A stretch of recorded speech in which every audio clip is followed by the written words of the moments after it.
មកសួស្តីអ្នកទាំងអស់គ្នាថ្ងៃនេះខ្ញុំមានវីដេអូថ្មីមួយមកបង្ហាញពីការប្រើប្រាស់នៅ command strike នៅក្នុងកម្មវិធី AutoCAD តើ command strike មួយនេះគឺតើយើងប្រើបែបម៉េចអញ្ចឹងខ្ញុំនឹងមកបង្ហាញលម្អិតពីការប្រើប្រាស់នៅ command មួយហ្នឹងអូខេអញ្ចឹងខ្ញុំលើកឧទាហរណ៍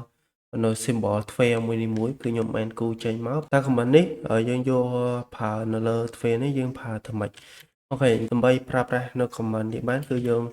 វាយអក្សរ S មួយមកនៅក្នុងកម្មវិធី AutoCAD ហ្នឹងតាមមកគឺយើង select ពី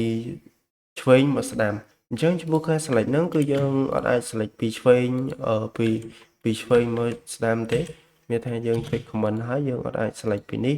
ហើយបន្តមកយើង enter ឲ្យតោងឡើងទៅនេះកើតទេអញ្ចឹងនៅកន្លែងហ្នឹងគឺវាតោងទៅប៉ុន្តែវាប្រើប្រាស់អត់បានទេអញ្ចឹងដើម្បីប្រើប្រាស់បានគឺយើងប្រើ command ហ្នឹងហើយយើង select ពីស្ដាំមកឆ្វេងវិញអ្នកយើង select បែបហ្នឹងមកអញ្ចឹងនេះកម្ពស់វា2ម៉ែត្រ70អញ្ចឹងបើសិនបើខ្ញុំចង់លើកទៅដល់2ម៉ែត្រ50អញ្ចឹងគឺខ្ញុំ select ហើយគឺខ្ញុំ enter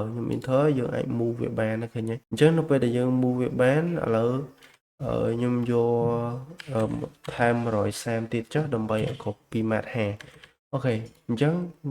ខ្ញុំនឹងទទួលបាននៅទ្វេដែលមានកម្ពស់2ម៉ែត្រ50ដូចគ្នាដែរអញ្ចឹងបើសិនបើយើងចង់ព្រិចមកខាងវិញអញ្ចឹងឧទាហរណ៍ថាបើសិនបើខ្ញុំចង់ទាញsymbol ទ្វេហ្នឹងឲ្យមកខាងនេះឲ្យដល់1ម៉ែត្រ2វិញអញ្ចឹងឥឡូវខ្ញុំចុច command ហើយខ្ញុំ enter បន្តមកខ្ញុំ select ពីស្ដាំមកឆ្វេងបន្តមកគឺខ្ញុំយក